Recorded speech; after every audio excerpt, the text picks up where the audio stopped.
Welcome to திருசன். So இந்த வீடியோல பார்க்க போறது பராசக்தி படம் எப்படி இருக்கு அப்படின்னு பார்க்க போறோம். படத்தோட கதை என்னன்னு பாத்துக்கிட்டாக்க 1930s 1960s வரைக்கும் இந்தி திணிப்பு போராட்டம் அப்படின்ற ஒரு விஷயம் நடந்திருக்கு.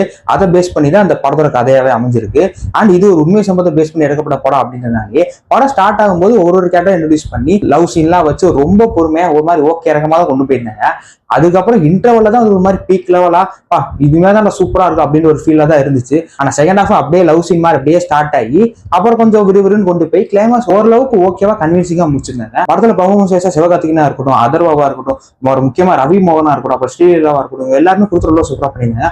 சிவகார்த்திகன் வந்துட்டு ஒரு பெஸ்டான பர்ஃபார்மன்ஸா முடிஞ்ச அளவுக்கு சூப்பரா பண்ணியிருக்காரு. அண்ட் அதர்வா வந்துட்டு ஒரு மாதிரி சர்ப்ரைசிங் கேரக்டரா தான் இருந்துச்சு. துருன்னு நல்லாவே சூப்பரா பண்ணியிருந்தாரு.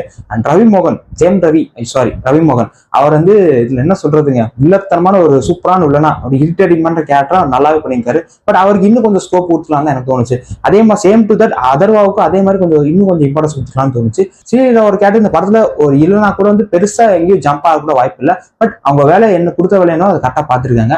அண்ட் மியூசிக் பொறுத்தளவு ஜிவி பிரகாஷ் சாங் வந்து 1-2 சூப்பரா இருந்துச்சு. பிஜிஎம் எல்லா இடங்களும் நல்லா இருந்துச்சு. முக்கியமான படத்துல டெக்னிக்கல் ஒர்க்கா இருக்கட்டும், செட் ஒர்க்கா இருக்கட்டும், காஸ்டியூம்ஸா இருக்கட்டும், எல்லாமே டாப் நாச்சா வேற லெவலா இருக்குன்னு சொல்லலாம். ஏன்னா அப்பயே நம்ம அந்த காலத்துக்கு கொண்டு போயிடுறாங்க.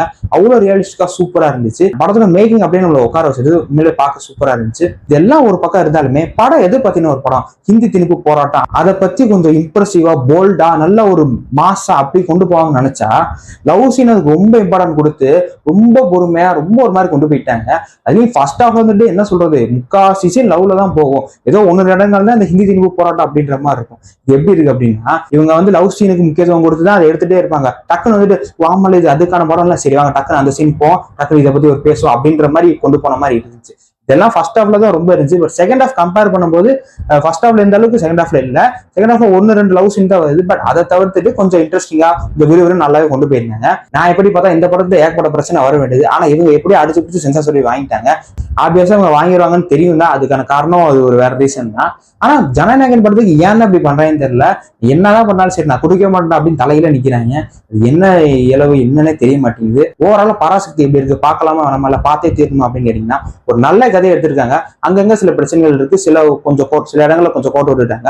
மற்றபடி ஒரு வாட்சப்லான ஒரு நல்ல படம்னு சொல்லலாம். சிவகார்த்திகேயனுக்கு 25வது படம், அவரோட 25வது படம் ஒரு வாட்சப்லான நல்ல படமாவே அமைஞ்சிருக்கு. ஸோ இந்த படத்தை நீங்க பாத்தீங்க அப்படின்னு உங்களுக்கு எப்படி சொல்லி மறக்காம கமெண்ட் சொல்லுங்க. எனக்கு ஒரே ஒரு வருத்தம் தான், அஸ் தளபதி ஃபேனா ஃபர்ஸ்ட் ஜனநாயகன் பத்தி செலிப்ரேட் பண்ணலான்னு இருந்தேன். பட் அது கொஞ்சம் ஏமாற்றமா தான் இருக்கு. பட் வெயிட் பண்ணி பாப்பான்னு எடுக்குது அப்படின்னு. ஸோ உங்களோட தாட்ஸ் அப்படின்னு மறக்காம கமெண்ட் சொல்லுங்க. அண்ட் அப்படியே திருஷ் விஷன் சேனலை சப்ஸ்கிரைப் பண்ணி வச்சுங்க. Thank you so much. பாய்.